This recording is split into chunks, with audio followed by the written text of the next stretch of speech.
الشہداء حضرت امیر حمزہ ایک قول کے مطابق، یہ کم بیان کیا جاتا ہے لیکن ایک قول موجود ہے، ایک قول کے مطابق اعلان نبوت کے 2 سال بعد آپ مشرف پر اسلام ہو چکے تھے۔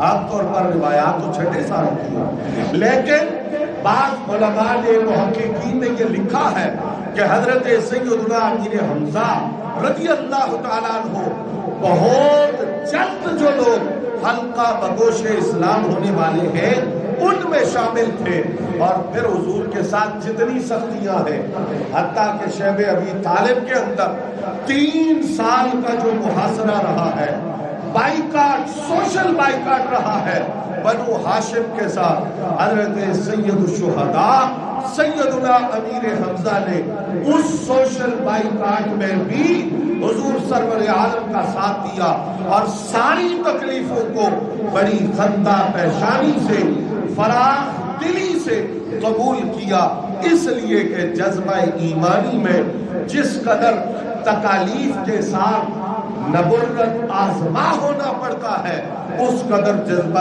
ایمان مضبوط ہوتا ہے۔ حضرت سید الشہداء فرماتے ہیں کہ میرے انشراح صدر کا اہتمام بارگاہ خدا سے بھی ہوا اور بارگاہ مصطفیٰ سے بھی ہوا۔ یہ بڑی عجیب بات ہے، مسلمان جتنے بھی ہیں وہ اسلام اور ایمان قبول کرتے ہیں اسے حق سمجھ کر۔ حضرت سید الشہداء کہتے ہیں چونکہ ابو جہل ملعون نے حضور کی گستاخی کی تھی، مجھے غصہ آیا، میں جوش میں اس کے اوپر لپکا اور اسے مارا بھی، اور میں نے کہہ بھی دیا کہ میں مسلمان ہو گیا ہوں، جا کے سرکار کی بارگاہ میں اظہار اسلام بھی کر دیا۔ لیکن سید الشہداء فرماتے کہ میرے دل میں ہلکا سا یہ خیال تھا کہ میں نے کہیں یہ جذباتی فیصلہ تو نہیں کیا، ایک دم میں نے سابقہ دین کو چھوڑ دیا اور اسلام کو قبول کر لیا۔ فرماتے ہیں کہ میں بیت اللہ شریف کے سامنے گیا اور میں نے اپنے رب سے دعا کرنا چاہی کہ یا اللہ مجھے راہ حق کی شناخت کروا دے، یہ جو اسلام میں نے قبول کیا ہے، یہ جو نیا دین جس کو نیا دین سمجھا جاتا ہے میں نے قبول کیا ہے، اس کے حوالے سے میرا سینہ کھول دے۔ حضرت امیر حمزہ فرماتے ابھی میری دعا پوری نہیں ہوئی تھی کہ اللہ نے میرے سینے کو، میرے دل کو اسلام کے اوپر مکمل اطمینان کی دولت عطا فرمایا۔ اور فرماتے ہیں جب میں اس کے بعد حضور کی بارگاہ میں حاضر ہوا اور جہاں کے میں نے سارا قصہ عرض کیا تو سرکار نے میرے حق میں یہ دعا فرمائی، الہی حمزہ کے دل کو ہمیشہ اسلام پہ قائم رکھنا۔ یعنی سید الشہداء کے قلب مبارک کی ثابت قدمی کا اہتمام بارگاہ خدا سے بھی کیا جا رہا ہے اور بارگاہ مصطفیٰ سے بھی کیا جا رہا ہے۔ حضرات اختصار کے ساتھ یہ بات عرض کروں گا کہ آپ ہجرت کرنے والوں میں بھی شامل ہیں، مہاجرین میں شامل ہیں، اور ہجرت کے بعد جو سب سے پہلا غزوہ ہوا، بدر بھی بعد میں، بدر سے پہلا جو غزوہ ہوا، جو سب سے پہلا غزوہ اسے غزوہ ابوا کہا جاتا ہے، جس میں قتال، چونکہ قتال نہیں ہوا تھا، قتل کوئی بندہ نہیں ہوا، اس لیے شروع بدر سے کیا جاتا ہے چونکہ وہاں قتال ہوا، لیکن پہلے غزوہ ابوا ہوا، صلح ہو گئی۔ لیکن اس غزوہ کے لیے حضور صلی اللہ علیہ وآلہ وسلم نے جس صحابی کو علم بردار بنایا، جس صحابی نے حضور کا جھنڈا تھاما، وہ حضرت سید الشہداء حضرت امیر حمزہ۔ اور پھر اس کے بعد بدر سے پہلے ایک اور غزوہ ہوتا ہے، اس میں حضور رحمت عالم نے حضرت سید الشہداء کو امیر بنایا اور اس سریہ کی امارت حضرت امیر حمزہ کے پاس تھی۔ غزوہ بنو قینقاع کے اندر حضور کے علم بردار حضرت سیدنا امیر حمزہ تھے، اور بدر کے اندر حضرت سید الشہداء کی قربانی کیسی تھی؟ اپنے تو شان بیان کرتے ہی ہے نا، اپنے کو اعتراف کرتے ہی ہے لیکن امیہ بن خلف جو اسلام کا بہت بڑا دشمن تھا، اس نے کہا جتنا نقصان بدر کے اندر حمزہ نے ہمارا کیا ہے شاید کسی اور نے نہ کیا ہو. یعنی بدر کے اندر کثرت کے ساتھ جو کفار مارے گئے وہ مولائے مرتضیٰ کی تلوار سے مارے گئے، اور سید الشہداء حضرت سیدنا امیر حمزہ کی تلوار سے مارے گئے.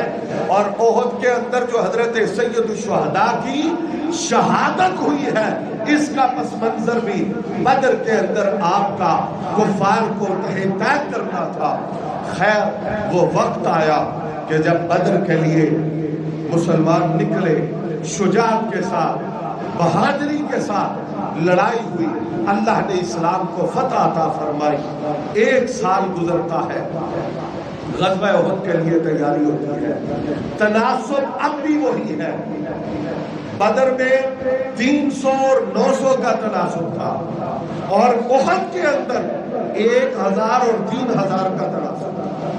باقی جو اضافی سامان ہے وہ کافروں کے پاس زیادہ ہے، مسلمانوں کے پاس کم ہے. لیکن جذبہ جہاد، راہ خدا میں قربان ہونے کا جذبہ ایسا ہے کہ حضرت سید الشہداء سیدنا امیر حمزہ رضی اللہ تعالیٰ عنہ نے حضور کی بارگاہ میں حاضر ہو کے عرض کیا، پیارے آقا میں روزہ رکھوں گا، روزے سے رہوں گا اس وقت تک جب تک کہ میں غزوہ احد میں لڑ کر اپنے رب کی رضا حاصل نہ کروں، میں روزے سے رہوں گا. اب لوگ تو سمجھتے ہیں کہ کھانے پینے سے طاقت آتی ہے، قوت آتی ہے، بندہ لڑنے کے قابل ہوتا ہے. لیکن سید الشہداء کا یہ عمل بتاتا ہے کہ ان لوگوں کا انحصار جسمانی طاقت پہ نہیں ہے، روحانی طاقت کے اوپر ہے. اور یہ بات بھی ریکارڈ کے اندر موجود ہے کہ حضرت حمزہ نے شہید ہونے سے پہلے غزوہ احد کے اندر 30 سے زائد کافروں کو واصل بجہنم کیا. جو آپ کو دیکھتا تھا، حضور نے تو فرمایا نا یہ اسد اللہ ہے، اللہ کا شعر ہے. حضور نے فرمایا یہ اسد الرسول ہے، یہ رسول اللہ کا شعر ہے. لیکن اگر کوئی کافر بھی حضرت حمزہ کو دیکھتا تو وہ یہ کہتا تھا کہ اس کا حملہ شیر کی طرح ہے کہ جو سامنے آتا ہے یہ اسے تہہ تہہ کرتے ہیں. حضرت سید الشہداء سیدنا امیر حمزہ رضی اللہ تعالیٰ عنہ کے مد مقابل جتنے کافر آئے کوئی بھی حضرت حمزہ کو شکست نہیں دے سکا. کسی کی جرت کیا تھی کہ وہ شیر خدا اور شیر رسول کو سامنے آ کر شہید کر سکے، وار کر سکے. بلکہ حضرت حمزہ کے وار ایسے بھی ہیں کہ دیکھنے والوں نے یہ سمجھا کہ حمزہ نے وار کیا تو خطا گیا ہے، یعنی کوئی بھی بندہ مرا نہیں ہے، ہلاک نہیں ہوا. لیکن جب غور کیا تو پتا چلا یہ وار خطا نہیں گیا، بلکہ فلاں کافر گر کے زمین پہ پہنچ کے واصل و جہنم ہو گیا ہے. یعنی نظر بھی حضرت سید الشہداء کے وار کا ادراک کرنے سے کمزور تھی. اس بہادری سے آپ لڑے. اب جو وحشی نے حملہ کیا ہے تو سامنے آ کر نہیں کیا، پیچھے سے کیا، چھپ کر کیا ہے، اس لیے کہ شیر خدا اور شیر رسول پر سامنے سے حملہ کرنے کی کسی کی جرت نہ تھی. خیر یہ واقعہ سب لوگ جانتے ہیں کہ سید الشہداء کو وحشی نے جب شہید کیا، آپ کا جگر مبارک نکالا، اسے چبایا گیا، بدن مبارک کے حصوں کو کاٹ کر الیاذ باللہ ان کا ہار بنایا گیا، گلے میں ڈالا گیا، غصے کی آگ کو ٹھنڈا کیا گیا. یہ سارا کچھ ہوا، لیکن حضور رحمت عالم نے حضرت حمزہ کو نوازا اس طریقے سے ہے. سبحان اللہ. ہمیں روایتیں ملتی ہیں کہ حضور کئی دفعہ روئے. حضرت ابراہیم جو حضور کے صاحبزادے ہیں وہ بھی فوت ہوئے تو حضور روئے ہیں، سرکار نے آنسو بہائے ہیں. لیکن حضرت عبداللہ ابن مسعود کہتے ہیں میں نے اپنی پوری زندگی سرکار کو کسی پہ اس طرح روتے ہوئے نہیں دیکھا جس طرح سرکار کو حضرت حمزہ پہ گریہ کرتے ہوئے دیکھا۔ یہاں تک روایت میں لفظ آتے ہیں کہ حضور کی ذات اقدس پر بے ہوشی طاری ہو گئی، گریہ فرماتے ہوئے حضرت سید الشہداء سیدنا امیر حمزہ رضی اللہ تعالی عنہ پر۔ اور پھر سرکار نے یہ کرم کیا ہے، بدر کے اندر جتنے لوگ شہید ہوئے ہر کسی کا جنازہ ایک بار پڑھا گیا، اور سید الشہداء پر رسول اکرم صلی اللہ علیہ وآلہ وسلم نے 70 بار نماز جنازہ ادا۔ یہ مقام محبوبیت ہے حضرت حمزہ۔ 3 روایتیں ملتی ہیں۔ ایک روایت یہ ہے کہ مصعب بن عمیر بھی آپ کے ساتھ ہی آپ کی قبر میں دفن ہے، ایک روایت یہ ہے ایک اور صحابی دفن ہے، اور ایک روایت یہ ہے کہ حضرت سید الشہداء تنہا اپنی قبر انور کے اندر آرام فرما ہے۔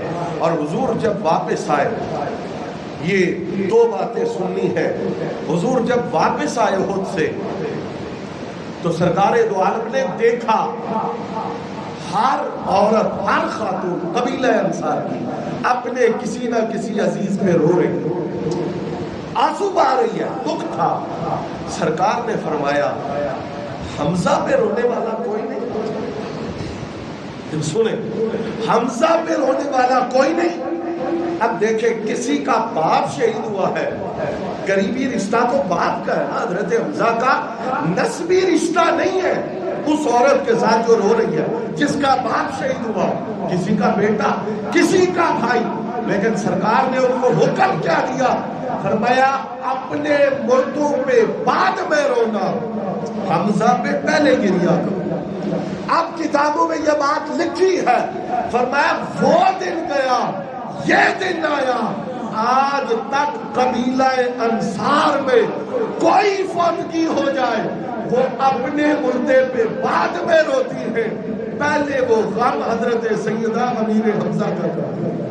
آج تک ان کی روٹین یہ ہے، کیونکہ حضور نے حکم دیا تھا اپنوں پہ بعد میں رونا، حمزہ پہ پہلے آنسو بہانے ہیں۔ اور جب ان عورتوں نے آنسو بہائے تو سرکار نے انعام کیا دیا؟ سبحان اللہ، یہ عجیب بات ہے۔ سرکار نے فرمایا رضی اللہ عنکن، حمزہ پہ رونے والیوں اللہ تم سے راضی۔ اچھا پھر پتہ ہے کیا فرمایا؟ فرمایا وَأَنْ أَوْلَادِكُنَّ، صرف اللہ تم پہ راضی نہیں، رونے والی تم ہو، پر حمزہ کی محبت کی وجہ سے اللہ تمہاری اولادوں سے بھی راضی ہے۔ پھر حضور نے کیا فرمایا؟ فرمایا ان اولادی اولادی کنہ، فرمایا صرف تمہاری اولاد سے ہی اللہ راضی نہیں، اللہ تمہاری اولاد کی اولاد سے بھی راضی ہے کہ تم نے میرے چچا کے غم میں آنسو بہائے۔ یہ حضرت امیر حمزہ کا مقام ہے۔ جب حضرت سیدنا ابوبکر صدیق رضی اللہ تعالیٰ عنہ واپس آ رہے تھے احد سے، تو حضرت سید الشہداء کی صاحبزادی سیدہ فاطمہ نے آپ کو دیکھ کے کہا کہ میرے بابا نظر نہیں آ رہے، بابا کہاں ہے؟ اب حضرت ابوبکر صدیق حوصلہ ہی نہیں کر سکے کہ بتائیں۔ آپ نے جواب میں یہ کہا، فرمایا بیٹی حضور آ رہے۔ جواب تو یہ دینا تھا کہ بابا کہا حضور تشریف لا رہے ہیں، سرکار آ رہے ہیں۔ اب وہ خاموش ہو گئی۔ جب حضور تشریف لائے تو سیدہ فاطمہ نے جو حضرت امیر حمزہ کی صاحبزادی ہے آگے ہو کر عرض کیا حضور میرے بابا کہاں ہیں؟ سرکار نے فرمایا بیٹی میں تیرا بابا، میں تیرا بابا۔ عرض کیا یا رسول اللہ، آپ کے اس جملے سے خون کی بو آتی ہے، کیا میرے بابا شہید ہو گئے؟ فرمایا ہاں تیرا بابا اللہ کی بارگاہ میں شہید ہو گئے۔ عرض کیا مجھے کیفیت بتا دیں کیسے شہید ہوئے؟ سرکار نے فرمایا تم نے سننے کا حوصلہ نہیں، تم اسے برداشت نہیں کر سکتے کس انداز میں تیرے بابا میرے چچا سید الشہداء حضرت امیر حمزہ شہید ہوئے۔